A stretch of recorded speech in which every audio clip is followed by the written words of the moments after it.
Bonjour, bonsoir, tout dépend à quel moment vous regardez cette vidéo. Content de pouvoir vous retrouver et de continuer de partager avec vous.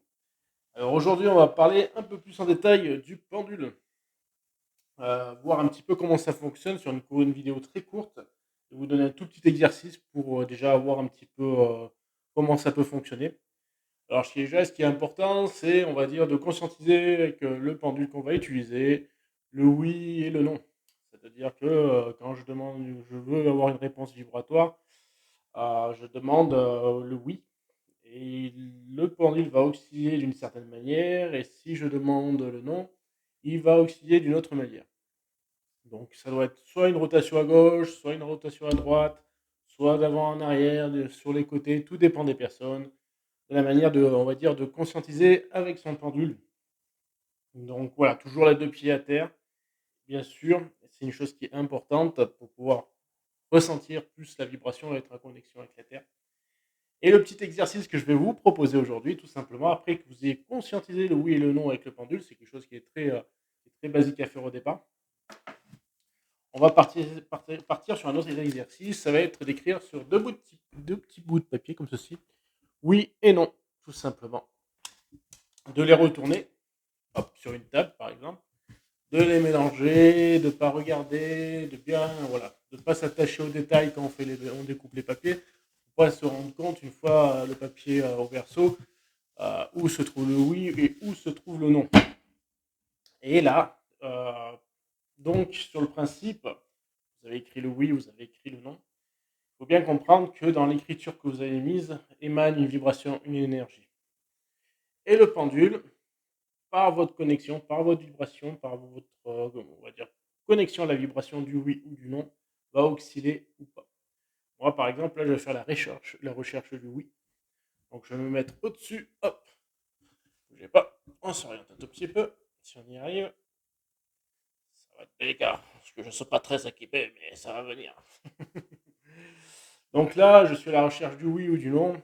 Moi, j'oriente ma paume de la main opposée, toujours ouverte vers le ciel, entre guillemets. C'est ma manière de fonctionner, chacun fait comme il veut. Donc là, j'attends, je me mets en connexion avec mon pendule, on va dire entre guillemets, en contact avec mon pendule, et je vois s'il y a une réaction. Donc là, moi, je recherche le oui. Et là, le oui, il me dit que c'est ici. Je me remets au-dessus, je n'ai aucune réponse. Là, je demande, il me dit que c'est ici, le oui est ici. Donc on va regarder. Hop, voilà, on est sur le oui et le non est ici. C'est un petit exercice qui est simple, mais qui demande, en fait, ça nous permet de comprendre. Je vais redresser un petit peu le téléphone. Ça nous permet vraiment de comprendre la vibration du oui et du non. On peut faire le même exercice avec les mains, c'est-à-dire chaud ou froid. Si on a le ressenti chaud ou froid, ça dépend de chacun. C'est-à-dire mettre, pareil, les papiers retournés et avec le chaud ou froid, ressentir de quel côté est le oui ou le non. Pour moi, j'attribue le froid au non et le oui à la chaleur, tout simplement. Donc là, voilà, le oui était de ce côté et le non était de l'autre.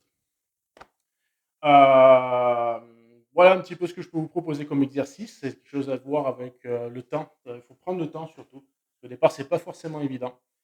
Là où ça devient intéressant, c'est quand on commence à avoir 85% des résultats positifs. Mais c'est pas assez toujours. Il faut toujours aller plus loin, bien sûr. À partir de 85% de résultats positifs, c'est qu'on a commencé à piger le truc. Et il ne faut pas s'arrêter sur les erreurs. Toujours persister, de prendre le temps de se mettre en connexion avec ce qu'on ressent, avec le pendule.